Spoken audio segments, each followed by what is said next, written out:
Hello ladies and gentlemen, welcome back to Mars. We have an exciting review for you today. This is my most anticipated New York Comic Con exclusive. I'm talking about the SH Figuarts Super Saiyan Gogeta from Dragon Ball Z Fusion Reborn. Now, yes, I am pissed we didn't get the Soul Punisher effect. It is what it is, you have to accept these things. But this is going to be our first ever New York Comic Con Dragon Ball Z exclusive. So for it being the Fusion Reborn Gogeta, I'm very happy for it, really am. And we're going to be getting into this review. I am aware of the other two third-party companies. Yeah, sure, they look great, but they're not officially licensed. And I think it's a matter of respect when it comes to Akira Toriyama. At this point, like, his family, they're the ones who benefit off of like these purchases through the licensings of the product. So remember that next time you go and get those figures. But that's my opinion on it. With that out of the way, let's go ahead and take a look at the packaging. Yeah, it looks like it's like an orange, but in some cases it turns like red. It's like, I don't know what's going on with this packaging, but I'm loving it. At first I was kind of skeptical because it looked like one of the most recent third-party packaging, so I didn't know exactly what was going on there. But now seeing it in person, I love the orange. And in some instances, like, it does come off as a red color. And you can see here it is here. On the side of the box, you get the pose of Gogeta. And it says here, like, they're making sure they cover all the grounds, that the product may differ from the photo. Imagine that. Cover your grounds, Tamashii. Cover your grounds. Here on the back, you can see all of the display options that you have for this figure and everything else. So that's great. On the side, you can see we've got the Gogeta, so you can display it on the side like this vertically, which is awesome. And then you can also do horizontally as well, laying it on its back. So yeah, this is a pretty great packaging. Looks great, feels great. We do also have the brown shipper as well, because, you know, this is Gogeta. This is the #1 exclusive, so it's just more fitting for this release. But with that out of the way, ladies and gentlemen, let's now get this figure out of the packaging and take a closer look at what we got here. I'm personally very excited for this release. You know, I was a bit scared I wasn't going to be able to get it at the event, but we got it, so I'm very happy to have this in my possession. And I hope you pre-ordered this figure through Premium Bandai. It was available yesterday for only 5 hours, so if you missed out, you missed out. At least you've got your third-party knockoffs, right? You know, am I right or am I right? Yeah, so let's go ahead and take a look here. We've got our stick. You know, you got to have the M.A.R.S stick ready to go. With this release, you're going to be getting 4 faceplates, all right? Very expressive. We're going to take a closer look at that in just a moment. You're going to get your halo as well. And then for pairs of hands or sets of hands, you have 1, 2, 3, 4 sets of hands, and then our Soul Punisher unique hand there for the figure. Just seeing this figure in the natural lighting with the background, I mean, it's just popping. So, hey, smash that like button, smash the hype button, show your support, and let's get this bad boy out of the plastic and start off with some size comparisons. Keeping it SH Figuarts, we're going to start off with the Dragon Ball Gohan, and then we've got the GT Kid Goku. And then just for a bonus, we're going to throw in here also the SH Figuarts Yusuke Urameshi from Yu Yu Hakusho. So that is going to be our SH Figuarts comparisons. Up next, we have our Maximum Series Spider-Man and Hulk from Marvel Legends. We have our Jada Toys Ultra Street Fighter 2's Vega. To end it off, we have Storm Arena with their first release being the Alpha 3 Ken, and then their most recent and last release being the Son of Ogre Baki Hanma. Now, let's bring this figure in and take a closer look at the aesthetic for this figure. Gogeta's aesthetic is nicely done from Tamashii Nations. They did a wonderful job with this aesthetic. And this is the bread and butter for Tamashii Nations as it is anyway, so it only makes sense for them to do a great job aesthetically. I mean, this is beat for beat for what you get and see in the manga and anime. So I like that they did, you know, a really good job with this figure's aesthetic. I like how we have the shorter cloth here as opposed to like the full length that some of the third parties are doing. And yes, I did cut myself here, so you may see a little blood for the remaining of this video. Make sure you smash the like button, bring the hype up for some M.A.R.S blood, okay? We got some M.A.R.S blood out here, but yeah, aesthetically, it looks great. Now, when it comes to the engineering for the figure, I feel like, yeah, there are like certain decisions they made. I got this flag, he's messing with me. There are certain decisions that Tamashii made that are questionable, right? Like this right here probably could have been done better. And hopefully they see the feedback from the fans, especially looking at like the third party companies and things like that and what they're doing. Maybe when we get the actual general release or premium Bandai release for this figure, we'll see some improvement with the shoulder pads here for the vest. But yeah, with that out of the way, let's go ahead and get into the articulation for this figure, and we'll talk about that in just a moment.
Well, you can see there at the end, I had a little trouble standing him up. I think it's because of the way this groove slides into this piece right here. It just wasn't lined up properly. And then, of course, like the feet from us articulating it. But yeah, that's the articulation for it. I mean, pretty standard. Yes, this is considered to be, I guess, like their 2.0 or 2.5, 2.2 or whatever. But I think it looks good, and I know that once we get like the general release, premium Bandai, what have you, like it's gonna be improved and probably on the new 3.0 body, as Tamashii is now starting to roll those out with the Goku base form Goku, Super Saiyan Goku coming out this month, Vegeta, and then Trunks from like last year or something like that, right? So yeah, this is it for the articulation. Now you can see here, like at the vest and stuff, like that's pretty much where I think they kind of made an error. I feel like they could have done something different because, for an example, you know, let's see, hold on, can I even, there we go. You can lift it, but it's just not organic. You know what I mean? Like, that's not how it should look. It should look, and I thought we could probably maneuver it to get like that, but it looks like we can't.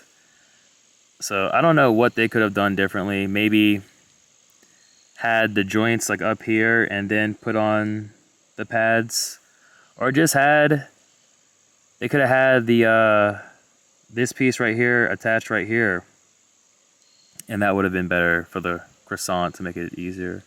So yeah, I think that's how I would have changed it. But that's like the only unfortunate thing with this release. And, you know, going back to those third parties, like they don't have that issue. So yeah, Tamashii definitely messed up on that aspect of the figure. But when you just have this figure posed up like this, you know, it just looks so good, man. Like how the paint is done and everything like that. It looks really, really damn good.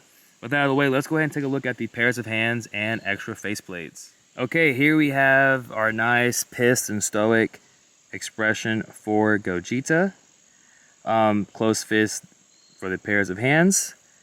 We have our halo here. I'm going to remove the halo for this segment just because I'm going to swap these out live so you know what to expect when you swap out the faceplate. So yeah, as you can see, this is our first faceplate. Looks really good. I'm really impressed with this one.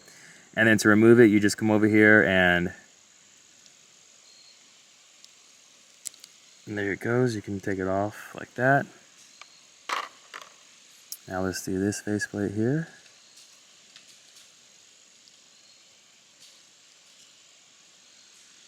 Want to make sure we get everything lined up perfect.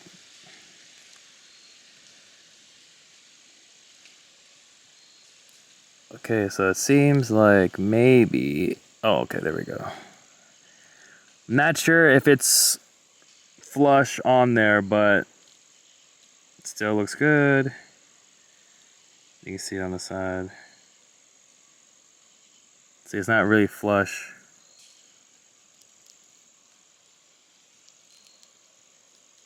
But that's just something that kind of need to expect with Tamashii. Now hopefully like yours will be different from mine. But that's our first one, or second head sculpt there. Now we're going to get the grinning expression, or angry, gritting expression here. Same thing. Looks like you have to be really forceful when putting on the faceplate. But you can see like it looks really good once it's finished. It's on there. Still can see that line there on the side.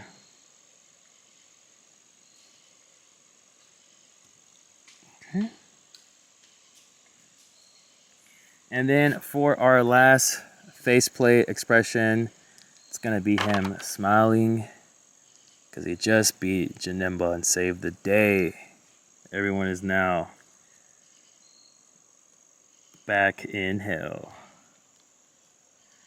So yeah, pretty easy to swap out the faceplates.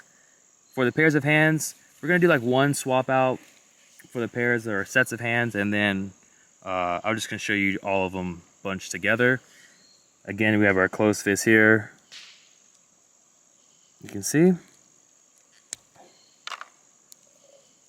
And then we're just gonna do our standard Goku hands and just see how easy it is to put the figures on, or the hands on. Let's see. Okay. Success on that hand.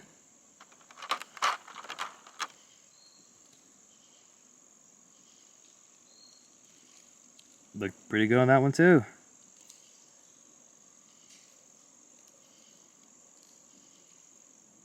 So here's our Goku hands.